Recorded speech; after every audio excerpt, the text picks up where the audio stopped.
"You're being deliberately mysterious," I observed as Marcus navigated his car along the coastal highway. The morning sun glinted off the ocean to our right, winter light casting everything in sharp relief. "Is this where you finally reveal your secret lair?"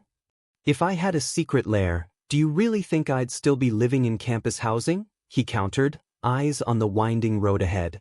"Though I admit this has a certain dramatic flair." It was our last day together before winter break. My flight home scheduled for tomorrow morning, his departure for Aspen the day after. When he'd suggested going somewhere special for our goodbye, I'd expected perhaps a fancy restaurant or a museum in the city. Not this pre-dawn departure toward the northern coastline. "Seriously, where are we going?" I asked, watching unfamiliar shoreline pass by my window. "Remember the Lighthouse photographs?" He glanced at me briefly. "From my exhibition?" "Of course." The triptych had been among my favorites, the same lighthouse captured in different conditions, each image revealing something different about the structure. "I thought you might like to see it in person." The simple answer caught me off guard. The lighthouse clearly held significance for him. He'd been photographing it for years. That he wanted to share it with me felt like being granted access to something essential. "Thank you," I said quietly, "for sharing it with me." His smile was small but genuine. It felt right. After another 20 minutes, he turned onto a narrow access road, gravel crunching beneath the tires. The car climbed a gentle slope before the view suddenly opened, revealing a rugged cliff edge where a white lighthouse stood sentinel against the winter sky.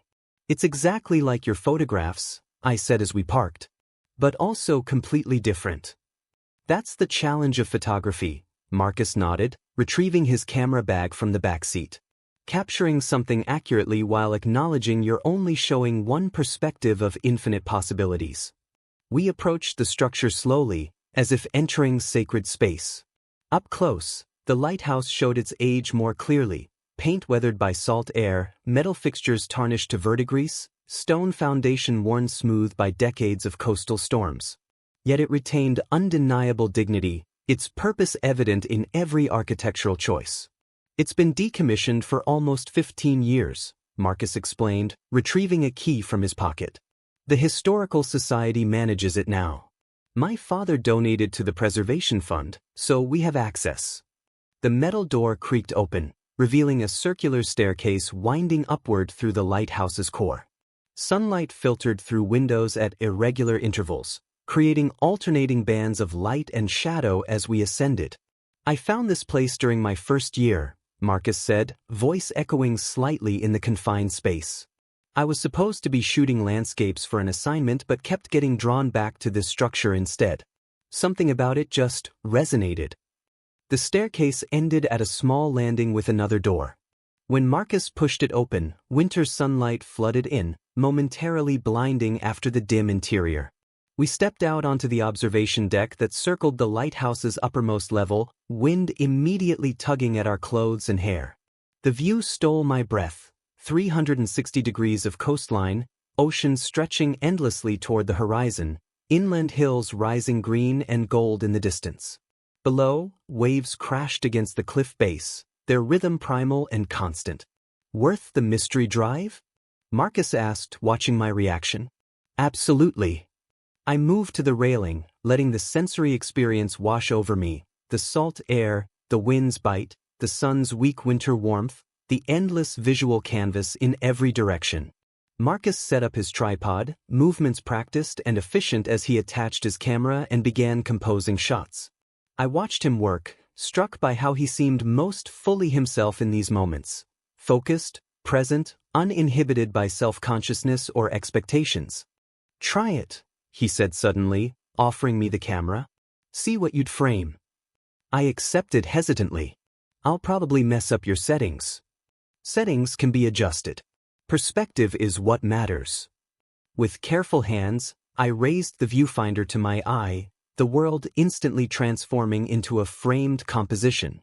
I moved slowly, testing different angles, surprised by how the slightest shift altered the entire feeling of the potential image. "What do you see?" Marcus asked, standing close beside me. "The contrast," I answered, focusing on where dark water met pale sky at the horizon. the line where elements meet but remain separate. When I finally pressed the shutter, the camera's mechanical click felt unexpectedly satisfying. Marcus smiled approvingly as I handed the camera back. You have a natural eye for composition. Different medium, same principles? I shrugged, though his praise warmed me. We spent the morning exploring the lighthouse and surrounding grounds, Marcus photographing while I sketched quick studies in my portable notebook. Without planning it, we created complementary records of the same location. His precise images capturing specific moments, my loose drawings exploring emotional impressions. Around noon, Marcus produced a small cooler from his car trunk, revealing an unexpectedly elaborate picnic. You planned all this, I observed as he spread a blanket in a sheltered spot overlooking the water. I am occasionally capable of forethought, he confirmed with mock solemnity. Shocking, I know. We ate sandwiches from the local bakery I'd mentioned liking, drinking hot chocolate from a thermos as winter's sun climbed to its zenith. Conversation flowed easily between us, about final projects, winter break plans, shared memories from the semester that somehow felt both recent and distant. Tell me about your hometown, Marcus prompted, repacking containers after we'd finished eating. Not much to tell, I said automatically. Small, unremarkable, 2 hours from anything interesting. Yet it produced you, he pointed out. So clearly not entirely unremarkable. The observation caught me off guard with its simple sincerity. It's a place where art is considered a hobby, not a career. My high school art teacher was the only person who didn't think my scholarship was a waste of practical opportunity. And your mother? He asked. You mention her, but never in detail. I considered how to describe her. Resilient. Practical. Works harder than anyone I know for less recognition than she deserves. Supports my art even though she doesn't really understand it. I'd like to meet her someday, he said, the casual statement carrying surprising weight.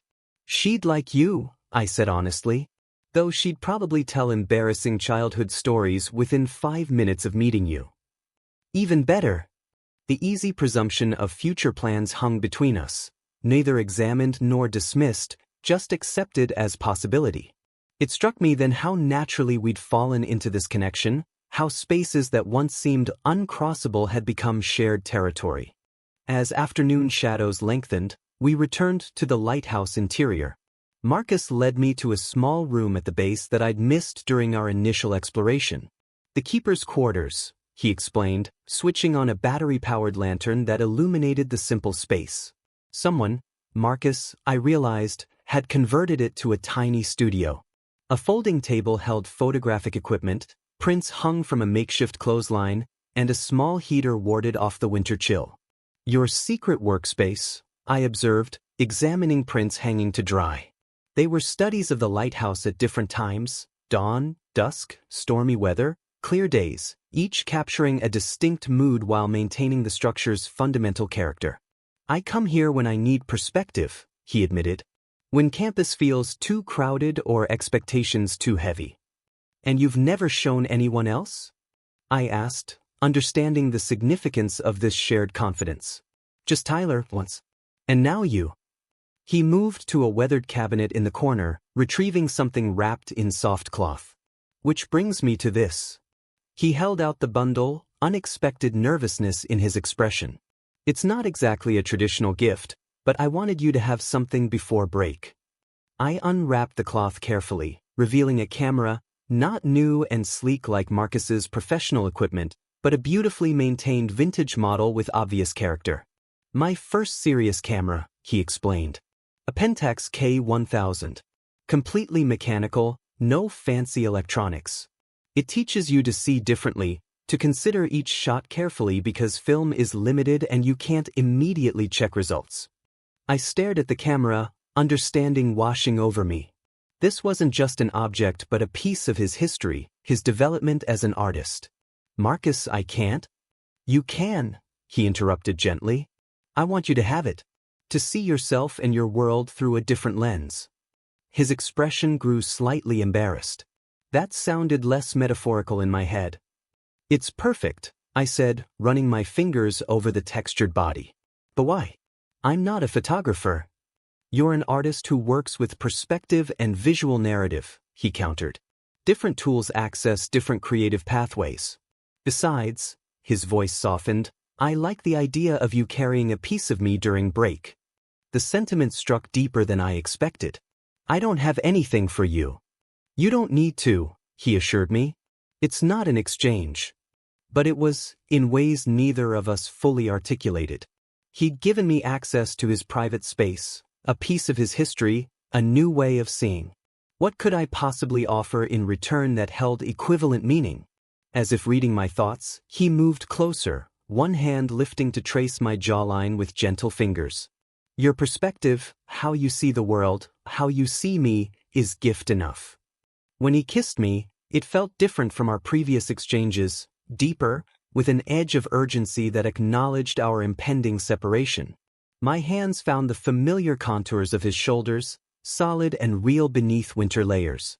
Outside, afternoon light began its slow fade toward evening, casting long shadows through the keeper's quarters windows.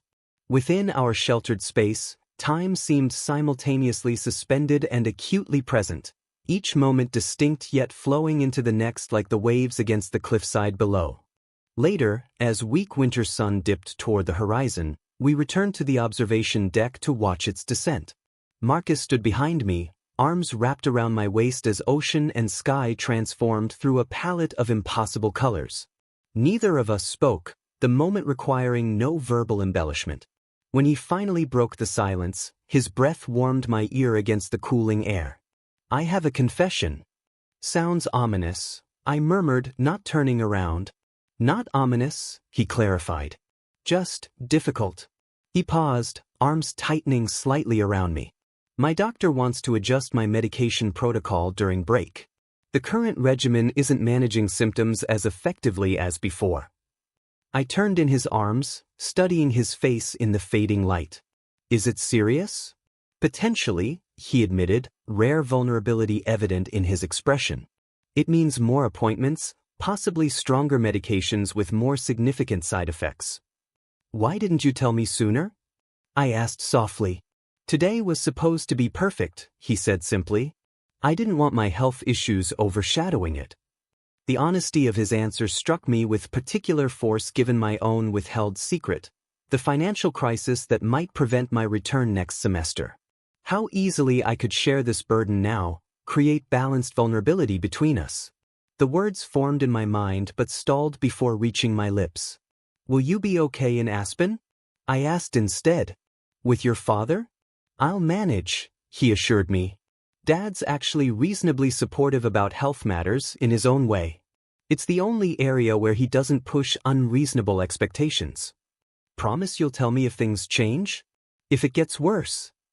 He nodded, pressing a kiss to my forehead. I promise. What about you? Dreading hometown return. The perfect opening to share my own situation hung before me, but something held me back. Pride or fear or some combination of both. Just the usual family chaos, I said instead. Nothing I can't handle. As the sun disappeared completely, taking its warmth with it, we reluctantly gathered our belongings. The lighthouse would stand empty again until Marcus's next visit, our presence a brief interlude in its long history of solitude and purpose. During the drive back to campus, I held the camera on my lap, fingers occasionally tracing its contours. Marcus played music softly, some instrumental playlist that complemented the contemplative mood. Outside the car windows, darkness concealed the landscape, headlights illuminating only the immediate path ahead. I'll miss you, he said simply as we crossed from highway to city streets. It's just 3 weeks, I reminded him, though the time stretched before me like an uncertain void. A lot can happen in 3 weeks, he observed, unknowingly echoing my deepest concerns. At my apartment building, he insisted on walking me to the door despite the late hour. Under the harsh security lighting, his face appeared more tired than I'd noticed at the lighthouse, shadows beneath his eyes more pronounced. Thank you for today, I said, the words inadequate for everything I felt. For sharing your special place. For the camera. Use it, he encouraged. Send me pictures. Even the bad ones. Even the terrible ones where I cut off people's heads and blur everything? Especially those, he confirmed with a smile. They'll provide much-needed entertainment during tedious gallery events with my father. Our goodbye kiss held the weight of everything spoken and unspoken between us. His health concerns, my financial secret, the shared understanding that whatever was developing between us had become essential rather than optional. Safe travels tomorrow, he said finally, reluctantly stepping back. You too, I replied. Text when you get to Aspen? Promise. I watched him walk back to his car, memorizing his silhouette against the winter night. Only when he'd driven away did I finally enter the building, the vintage camera held carefully against my chest like something precious and fragile. Inside the apartment, Zoe looked up from her packing, immediately reading my expression. Good day. Perfect, I confirmed, setting the camera gently on my desk. And complicated. The best ones usually are, she observed sagely. Spill the details while I decide which books are worthy of precious suitcase space. As I recounted the Lighthouse visit, carefully editing out both Marcus's health revelation and my own financial situation, I was struck by how quickly these omissions were becoming habit. Each withheld truth created distance precisely when we were attempting to build connection. Later, alone in my room with winter moonlight casting geometric patterns across the floor, I unpacked the camera more carefully. Inside the case, tucked beneath a spare lens, I found a small envelope with my name written in Marcus's precise handwriting. The note inside was brief but somehow entirely him. For seeing what exists beyond the frame. For finding beauty in transitions and truth in negative space. For teaching me to look more carefully at what matters. Below his initial, he'd added a postscript. The lighthouse keeper once told me that the light wasn't just for ships at sea, but for the keeper too, a reminder that even in isolation, we participate in connection. I traced the words with my fingertip, understanding the gift of vulnerability they represented. Marcus had shared not just his special place and cherished camera, but the meaning he derived from them. His personal mythology made accessible to me alone. Across campus, he was likely finishing his own packing, managing medication schedules, preparing for his father's expectations.